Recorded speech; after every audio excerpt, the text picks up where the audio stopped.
Swimming pool.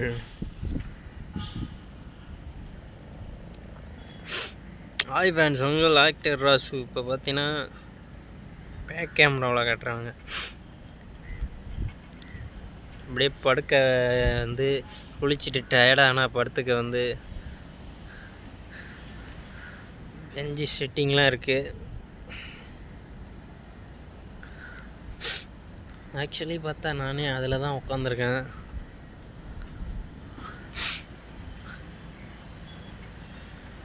எனக்கானவில்லையே நேற்றோடு இங்கு தேடி பார்க்கிறேன் காற்றோடு அன்பே. நான் நீளம் இல்லாதவன் தெரியாதா, என் நீளம் நீ என புரியாத. ஆகாரம் இல்லாமல் நீ வாயக்கூடும்.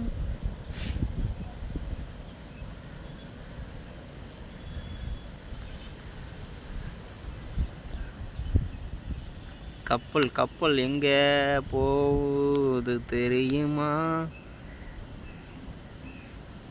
எனக்கு ஒன்றும் தெரில. உங்களுக்கு வீடியோவில் தெரிஞ்சால் கமெண்ட் பண்ணிட்டு போங்க.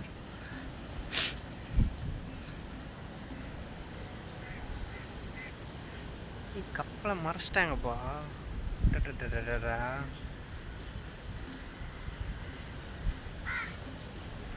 ஒரு கப்பல் நடுவில் தான் அங்கேயே நிறுத்தி வச்சுருக்காங்க. அதான் எல்லையோ, அதுக்கு அங்காண்ட போகக்கூடாதோ?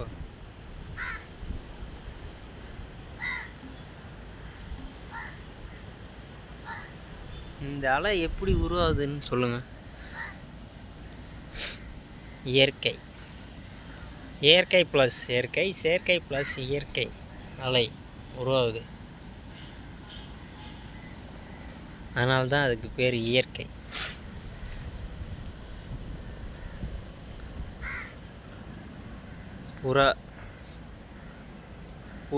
புறா பெண் புறா செம்மையாக இருக்கு.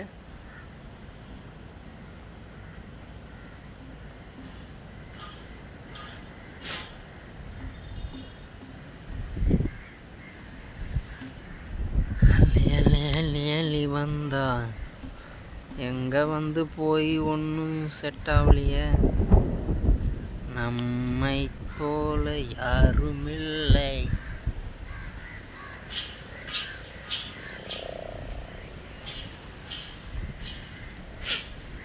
சென்னையை சுற்றி பார்த்தா எங்கே பார்த்தாலும் பில்டிங்காக தான் தெரியும்.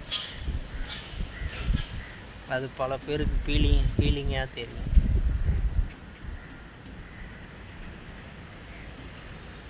பல பேருக்கு ஜாலியாக தெரியும். அதை எப்படி ஒரு பொருளை ரசிக்கிறோமோ அதேமாரி தான் இந்த விதத்தில் ஒரு பொருளை ரசனையோடு ரசித்தா ரசனையாக இருக்கும். ரசனை இல்லாமல் ரசித்தா விஷமாக தான் இருக்கும்.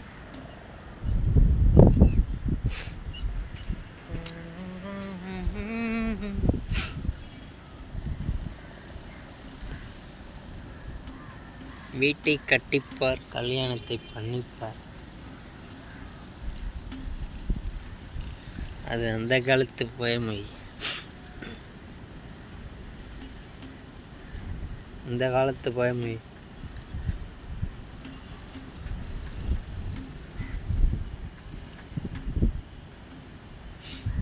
கல்யாணத்தை பண்ண பொண்ணை தேடிப்பார், வீட்டை அப்புறம் வாங்கிப்பார். இது ஆக்டர் ராசு பழமொழி. நல்லா இருந்தால் எடுத்துவாங்க, இல்லைன்னா விட்டுருங்க, ஒன்றும் பிரச்சனை இல்லை. ஓகே ஃபான்ஸ், உங்களிடமிருந்து விடைபெறுவது ஆக்டர் ராசு. களத்தில் மீண்டும் சந்திப்போம். Love you fans.